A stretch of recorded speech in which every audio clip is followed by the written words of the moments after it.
যে আজকে আমরা শেখ হাসিনার মামলায় চতুর্থ দিনের মতো প্রসিকিউশন পক্ষের যুক্তিতর্ক উপস্থাপন অব্যাহত রেখেছি। আজকে শেখ হাসিনার মামলায় যে তথ্য, বিশেষ করে যে বিষয়গুলোকে আমরা তুলে ধরার চেষ্টা করেছি, যদিও লাইভের মাধ্যমে আপনারা দেখেছেন, অতিরিক্ত হিসাবে যেটা আমরা বলতে চাই যে তার সুপিরিয়র স্ট্যাটাসকে ব্যবহার করে তিনি যে নির্দেশ দিয়েছিলেন মারণাস্ত্র বা লিথাল ওয়েপন ব্যবহার করে, হেলিকপ্টার, ড্রোন ব্যবহার করে আন্দোলনকারীদেরকে হত্যা করতে, সেইটার উপরে আমাদের আর্গুমেন্ট আমরা বিশেষভাবে কনসেন্ট্রেটেড রেখেছি। এখানে আমরা তিনজন ব্যক্তির সাথে শেখ হাসিনার যে টেলিফোনে কথোপকথন, একটা হচ্ছে ফজলে নূর তাপসের সাথে তার কথোপকথন, আরেকটা হচ্ছে ঢাকা বিশ্ববিদ্যালয়ের তদানীন্তন ভিসি মাকসুদ কামালের সাথে তার কথোপকথন, এবং হাসানুল হক ইনুর সাথে তার একাধিক কথোপকথন।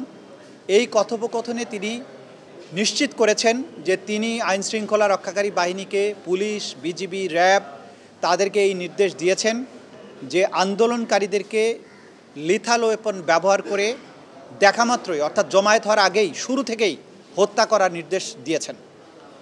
এবং তিনি এটাও বলেছেন যে ড্রোন ব্যবহার করে অবস্থান শনাক্ত করে হেলিকপ্টার থেকে গুলি করে হত্যা করার নির্দেশ তিনি দিয়েছেন।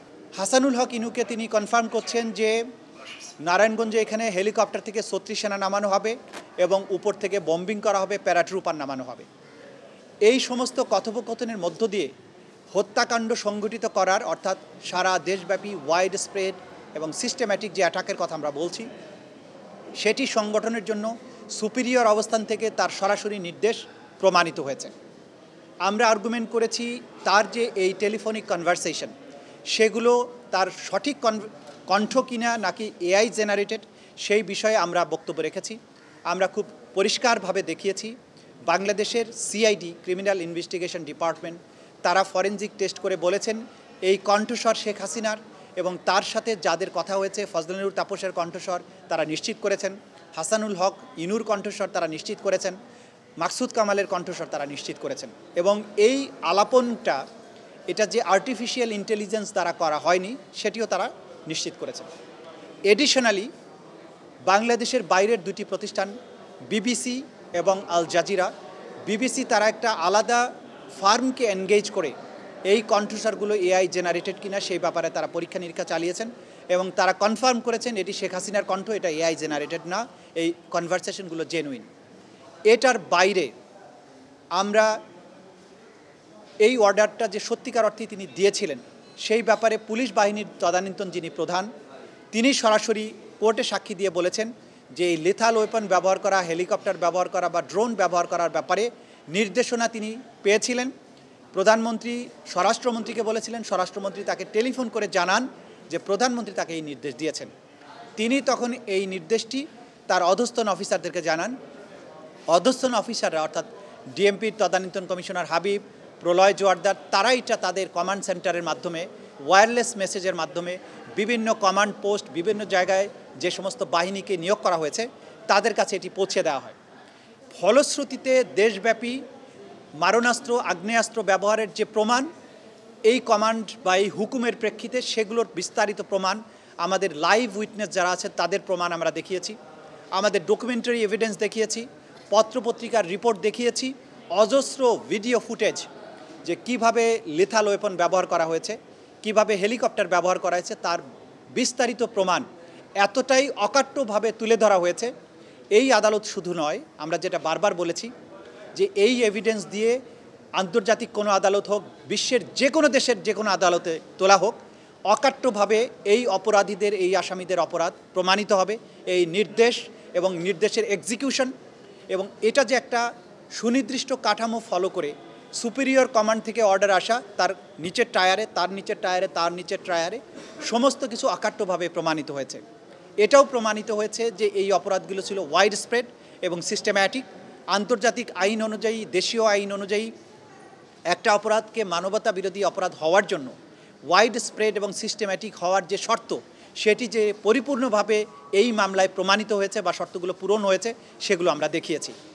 এর বাইরে হেলিকপ্টার থেকে যে গুলি করা হয়েছে, এই ব্যাপারে সংশ্লিষ্ট বাহিনীগুলোর কাছ থেকে হেলিকপ্টারের ডিটেইল ফ্লাইটের চার্টার আমরা সংগ্রহ করেছি। সেই ফ্লাইটগুলোতে কতক্ষণ ফ্লাইটের ডিউরেশন ছিল সেগুলো আমরা দেখিয়েছি। সেই ফ্লাইটগুলো অপারেট করেছেন কোন কোন পাইলট, তাদের নাম ফোন নাম্বার আমরা দেখিয়েছি। ওইখানে পাইলট ছাড়া আর কোন কোন সৈনিক বা অফিসার যাত্রী ছিলেন ফ্লাইটগুলোতে সেগুলো আমরা দেখিয়েছি। কি কি অস্ত্র সেখানে ব্যবহার করা হয়েছে, তোলা হয়েছে তার তালিকা আমরা দিয়েছি।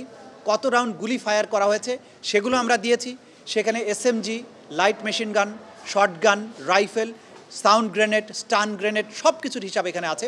সেগুলো এবং ভিডিও ফুটেজ, আহতদের গুলিবিদ্ধ হওয়া এবং যেসব গুলি শহীদ এবং আহতদের শরীর থেকে বের করা হয়েছে সেই বুলেটগুলো, উদ্ধার করা বুলেট হসপিটাল থেকে ডাক্তাররা যেটা পেয়েছেন সেগুলো আমরা আদালতে উপস্থাপন করেছি। সুতরাং এই যে চেইন, হুকুম দেওয়ার থেকে শুরু করে গ্রাউন্ড পর্যন্ত কার্যকর হওয়া এবং এটার আফটার ম্যাথ, কীভাবে মানুষগুলো মারা গেল, কতজন মারা গেল, তাদের দেহ থেকে কী ধরনের বুলেট উদ্ধার হলো, এই বুলেটগুলো কোন গ্রেডের, কোন রাইফেল থেকে এসেছে, কাদের কাছ থেকে এসেছে, এই সব কিছুর অকাট্য প্রমাণ ট্রাইব্যুনালে আমরা তুলে ধরেছি। আগামীকালকে আমরা বাকি 3টা যে চার্জ আছে ঘটনাকেন্দ্রিক সেগুলোর ব্যাপারে তুলে ধরবো এবং কমান্ড রেসপন্সিবিলিটির উপরে যে আন্তর্জাতিক আইন, দেশীয় আইনের যে সমস্ত দৃষ্টান্ত আছে, নজির আছে, সেগুলো আমরা তুলে ধরবো এবং তার মধ্য দিয়ে হয়তো প্রসিকিউশনের আর্গুমেন্টের আমরা সমাপ্তি দিই। সেগুলো তো আপনারা জানেন যে সেগুলো পরবর্তী তারিখ নির্ধারিত হয়েছে। এইখানে 45 জনকে একসাথে প্রথমে একটা কমপ্লেন্ট রেজিস্টার করে যদিও শুরু হয়, কিন্তু এখানে অনেকের বিরুদ্ধে কিন্তু আলাদা আলাদাভাবে তদন্ত হয়ে তাদের বিরুদ্ধে চার্জশিট দাখিল হয়েছে, ফর্মাল চার্জও দাখিল হয়েছে। এরকম করে 2-3 করে গ্রুপ করে সবার বিরুদ্ধেই প্রায় তদন্ত রিপোর্ট সমাপ্তির দিকে আছে। খুব সহসাই এদের বিরুদ্ধে তদন্ত রিপোর্ট এবং ফর্মাল চার্জ দাখিল হবে, এদের বিরুদ্ধেও আনুষ্ঠানিক বিচার শুরু হয়ে যাবে। ছোট ছোট গ্রুপে হয়ে যাবে, আলাদা আলাদাভাবে। তারিখটা আপনারা জেনে নেবেন, আমি জানি না এখনও তারিখটা, আমরা বলতে পারছি না। আমরা আশা করছি, চেষ্টা করব শেষ করতে, তারপরে হয়তো ডিফেন্স বলবেন, এরপরে হয়তো আমাদের জবাব দেওয়ার বিষয় থাকবে।